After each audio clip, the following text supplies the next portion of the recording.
Hello and welcome to Untwisted Threads. This yarn is called Kroy Socks by Patons.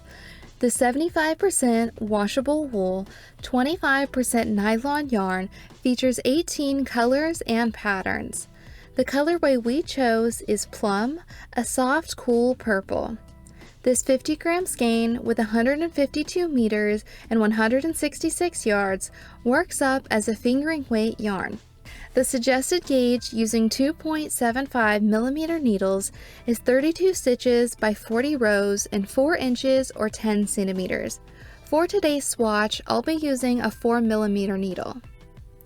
In today's video, we're going to review and score Patons Kroy Socks using our 5 categories, which are availability, softness, traction, durability, and cost, to help you decide if this is the best yarn for you and your next project. Let's get started. For availability, we give Kroy Socks a score of 3.5 out of 5. The Patons Yarn Company originates from Australia, but it does have some popularity here in the United States. I'm more familiar with seeing it at Joann's rather than the smaller yarn shops. Even though it is currently being sold at a few larger craft stores such as Joann's, Hobby Lobby, Michael's, and Amazon, this particular yarn still doesn't have a ton of international purchase options that I have seen other yarns have. For softness, we give it a score of 4 out of 5. This beautifully rustic yarn is what I described as a woolly feeling yarn. It's not the softest yarn out there, but even my sensitive skin can enjoy it without issue. At first, I wasn't sure if it would be too rustic for my skin while working with it, but I was pleasantly surprised. With my sensitive skin, this is something I often try to look for when knitting, a woolly look or woolly feeling yarn, but soft enough that I can knit and enjoy it. My hands noticed the yarn as I was working with it, but it wasn't itchy or rough enough that I felt like I needed a break from it, if that makes any sense. It feels like a Peruvian Highland wool, pretty comparable to or even exactly like Cascade 220, which is a 27 micron count. For me, this type of wool is the maximum line for being too rustic for me to enjoy.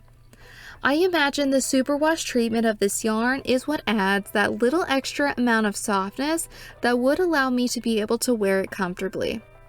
I have felt more rustic and also softer sock yarns before, and I would consider this one to be a fairly happy medium. In terms of warmth and breathability, you would be happy to hear that wool, even 75% wool, is one of the most breathable and common fibers for garments and will actively react to the changes in a body's temperature. For traction, we give it a score of 5 out of 5. I thought this yarn was great to work with and had an enjoyable amount of grip. It wasn't sliding all over the place on my nickel-plated needles, but it also wasn't sticking to itself either. This tightly spun 4-ply yarn didn't have any issues with splitting or coming apart and had a beautifully woolly stitch definition that just melted together after blocking. It does have some medium fiber sticking up away from the yarn, but I didn't find these getting in the way when knitting with it. For comparison, again, I would say this yarn acts and looks like a Peruvian Highland wool, but has that slight little bit of a softer hand.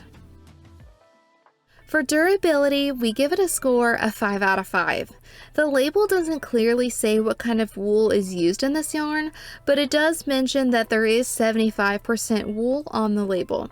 The feeling and qualities of this yarn do remind me of a very durable and hardy Peruvian Highland wool. Similar to the qualities of rustic wool, this yarn has an increased amount of strength and is hardier than, for example, merino yarn. As is the nature of a lot of sock yarns, this yarn features 25% of nylon for that extra strength to hold up with wear and tear that you might experience in a pair of socks. Now, since this yarn is superwash treated, you shouldn't have to worry about the fibers felting or putting this yarn in the washing machine. For example, a pair of socks. The nylon content plus the strength of the wool will really allow your project to last without worrying about it felting. For cost, we give it a score of 3.5 out of 5. For being a 50-gram skein, you can expect to pay around $7.50 US per skein. This breaks down to about 4 cents per yard, meaning a size medium sweater would cost approximately $60 US, or about $15 if you're wanting to knit a pair of socks with two 50-gram skeins. And more commonly than not, if you're wanting to purchase this yarn from Michaels or Joann's, you should be able to purchase this yarn on sale, making it even more budget-friendly. Overall, we give Patons Kroy Socks a score of 4.2 out of 5. This hardy sock yarn is a great choice if you're looking for more of a woolly feeling yarn, but not too rustic. With the added 25% of nylon, I expect a pair of socks knitted with this yarn would last you a long time. I would love to see this yarn having more patterns and colors, but I do appreciate Patons offering both solids and self-patterning colorway options. So we had a little look on Ravelry and wanted to share a few pattern recommendations, hopefully to inspire you if you're wanting to make something with Kroy socks. Now yes, you could just use your favorite vanilla sock pattern and letting their self-patterning colorway shine, but I thought it would be fun to find a few other pattern recommendations too. The first pattern is a free pattern by the Kitchen Sink shop and it's called the Library Socks. These socks are knitted top down and feature a beautiful broken rib style texture. The pattern is written with the texture pattern all around the sock, but you can also choose to knit the pattern only on the front. It is also written to be knit using DPNs, but it can be modified to knit using magic loop or circular needles. The pattern is for an adult medium sock, but can easily be modified to knit a larger or smaller sock. I think with the texture design, it just adds that little bit of extra fun to a pair of vanilla socks. The next pattern is the Fletching socks by Jessica McDonald. They are knit from the cuff down with a heel flap and gusset construction. The simple colorwork design works very well for socks because it is easy to knit and has short floats. The short floats help keep the leg portion of the sock a little bit more flexible so you have a more comfortable fit. To match the colorwork, you can also choose to have a contrast heel and toe so you don't purchase an extra skein just for that colorwork section. As winter will soon be upon us, the last pattern is for a colorwork headband and is called the Rhubarbidoo by Walla.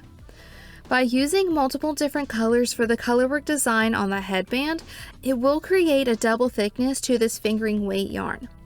Even though this pattern uses 3 colors, you will never use more than 2 colors per row, so don't be intimidated by the number of colors.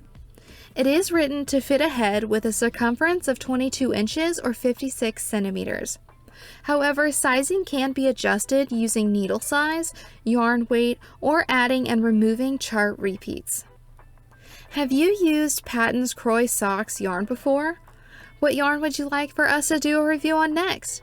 We would love to hear your thoughts and recommendations in the comments below.